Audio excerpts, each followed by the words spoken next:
छत्रपती शिवाजी महाराज, परमपूज्य डॉक्टर बाबासाहेब आंबेडकर, लोकशाही भाऊ साठे, सर्वच थोर महापुरुषांना नतमस्तक होतो.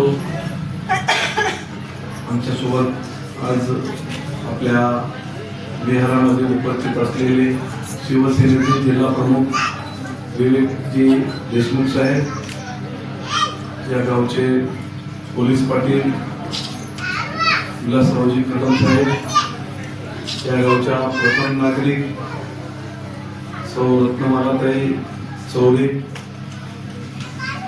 त्याचबरोबर ज्येष्ठ या गावचे नागरिक, मुंबईला सेवा देऊन सुद्धा आज आपल्या गावी ते राहतात, म्हणजे साहेबरावजी चौरे साहेब, त्याचबरोबर खरोखर बहुजनांच्या चळवळीमध्ये गेल्या आणि कॉलेज संपलं तेव्हापासून या चळवळीत आहेत, म्हणजे क्लासमेट आहेत. आम्ही दोघं सोबत होतो पहिल्या वर्गापासून ते 10व्या वर्गापर्यंत. 10वीच्या नंतर मग त्यांनी दुसरीकडे गेले, त्यांनी नांदेडला गेले आणि उमरखेडला गेले. अशी नथुरामजी चौरे, त्याचबरोबर प्रभाकरराव चौरे, बबनराव, सोमवाररावजी, बापूरावजी चौरे साहेब, सर्व पंडितराव, बाजीराव, किसनराव, आता सगळ्याचे नाव माहित सर्व ज्येष्ठ मंडळी, मुख्यमंत्र्यांच्या लाडक्या बहिणी. परवा आमची एक हॉटेल ताजला बैठक झाली मुंबईमध्ये. तिथं सुद्धा सांगितलं की पहिले तर 1500 रुपये मानधन दिलेलं आहे, आता परत 600 रुपये लागलीच, समजा त्याच्यामध्ये भर पडणार आहे आपल्याला, म्हणजे 15,621 रुपये. आणि हेच नाही तर निराधाराची सुद्धा, जे निराधाराच्या पगारी ज्यांना चालू आहे त्यांना पहिले 1500 होते, त्यांचे सुद्धा परत 600 रुपये म्हणजे 2100 रुपये. आणि त्याच्याही पुढचा हा टप्पा होणार आहे, परंतु आता नाही बोलत मी, जेवढं आता आम्हाला सांगितलं तेवढंच बोलतो. बंधूंनो, खर तर खूप माझी लढत या हदगाव तालुक्यातल्या, हिमायतनगर तालुक्यातल्या घराण्याच्या विरुद्ध होती आणि ती आपल्या सगळ्यांच्या आशीर्वादामुळं आपण घराणेशाही नष्ट करू शकलो. निवडून आल्याच्या नंतर ते कुठल्याही पक्षाचा नेता असो, तालुक्याचा मायबाप असते, सगळ्या समाजाला सोबत घेऊन जाणं, सगळे ते विरोधी पार्टीचे असो, काँग्रेसचे असो, राष्ट्रवादीचे असो का अन्य कुठल्याही वंचितचे असो, सगळ्या पार्टीच्या सगळ्या लोकांना सोबत घेऊन सगळ्यांच्या सुखदुःखात सहभागी होणं आणि दोन्ही तालुक्यात नाही त्यांच्या विधानसभा क्षेत्रात शांतता नांदावी हेच लोकप्रतिनिधींनी केलं पाहिजे. मी आपल्याला शब्द देतो की प्रामाणिकपणे आपल्याला ह्याची 5 वर्ष संधी मिळालेली आहे, त्या संधीचं आपल्या सगळ्यांच्या आशीर्वादानं सोनं करून दाखवेल. आज मुख्यमंत्री ऑटो रिक्षा चालवणारे होते एकनाथराव शिंदे साहेब. वडील काय फार कुठली नाही, सातारा जिल्ह्यातले भूमिपुत्र,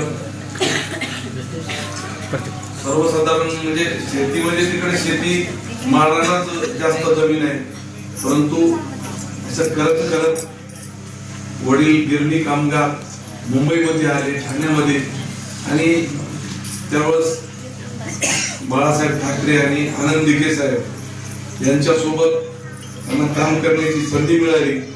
एक शिवसेनेचे शाखा प्रमुख ते महाराष्ट्राचे मुख्यमंत्री, जरी हे शाखा प्रमुख असले तरी कोणी कोणाला देत नसते, पोटा पाण्याचं ज्याचं त्यालाच करायला लागते. आता बापूरावजी चौरे साहेब बोलले की व्यवसाय काही असला तरी आपल्याला करायला लागते, परंतु व्यवसाय करत असते वेळेस ऑटो रिक्षा आणि व्यवसाय करायची कुठलीही कोण्याही माणसानं, श्रीमंत असो गरीब असो, बिलकुल लाज बाळगू नये, कारण आपण जर व्यवसाय केला तर आपल्या कुटुंब उदरनिर्वाह चालत असते. म्हणून ऑटो रिक्षा चालवीत आज महाराष्ट्र राज्याचे मुख्यमंत्री, त्यांना गरिबीची जाण आहे. म्हणूनच हे जे योजना आज 42,000 कोटी रुपये एका वर्षाची तरतूद केलेली आहे. आणि केंद्रात सरकार आहे, दुसरं कोणतंही जर सरकार आलं असतं तर ही योजना, आंध्रात दुसरं गव्हर्नमेंट बदलून केलं, मागच्या गव्हर्नमेंटच्या योजना बंद केल्या, कर्नाटकमध्ये योजना बंद केल्या, कारण देणारं हे केंद्र असते.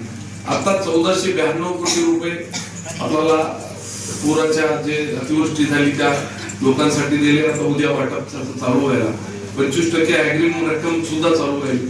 आणि ही योजना एका रॅशन कार्डावर एका घरी 3 मुलं असली, त्याने तोडून जर रॅशन कार्ड वेगवेगळे केले असतील तर 9 गॅस सिलेंडर भेटायचे एका कुटुंबात. म्हणजे असं प्रत्येक, जर तुम्हाला कुठं बौद्ध गयाला जायचं असेल किंवा कुठेही जायचं असेल तर एका व्यक्तीला, परंतु त्याच्यात 8 आहे जे 65 वर्षाच्या वरचे आहेत, त्यांच्यासाठी तीर्थदर्शन म्हणून योजना सुरू केली. बरेच लोक चालले सुद्धा. 30,000 रुपये जोडीत 60,000 रुपये. ठीक आहे, जरी काही होत नसेल तरी 65 वर्षापर्यंत ही योजना चालूच होता, परंतु त्याच्यापेक्षा वरचे जे हे आहेत त्यांनी म्हणजे आयुष्यात आपण काही जरी नाही केलं तर ज्यांचं ते देवस्थान आहे संपूर्ण भारतामध्ये त्यांनी फिरून येऊ, एवढा त्यांच्या मागचा उद्देश आहे. अशा अनेक योजना आहेत. एसटी मध्ये महिलाला हे छोट्या योजना गोरगरीब असतात. मला तरी वाटते पहिलं सरकार असं की सगळ्या महिलांना आतापर्यंत ही लाडकी बहीण योजना सुरू केली.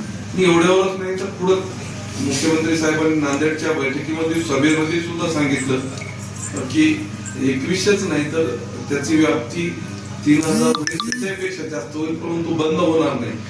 आणि त्याची ज्याला कोणाला मिळालं असेल, काही बँकेचे केवायसीचा विषय असेल किंवा ते सुद्धा आपण परत एक नवीन बँकेची शाखा योग्याला सुद्धा, आता महिला कधीच बँकेत जायच्या नव्हत्या, परंतु महिला सुद्धा मोठ्या प्रमाणात बँकेत या योजनेमुळे जायचा योग आला. त्याच्यामुळे एक महाराष्ट्र ग्रामीण बँकेची शाखा इथं एक योग्याला लवकर सुरू मंजुरी मिळालेली आहे. बामणी फाटा आणि सोनारी फाटा. माडाचे जे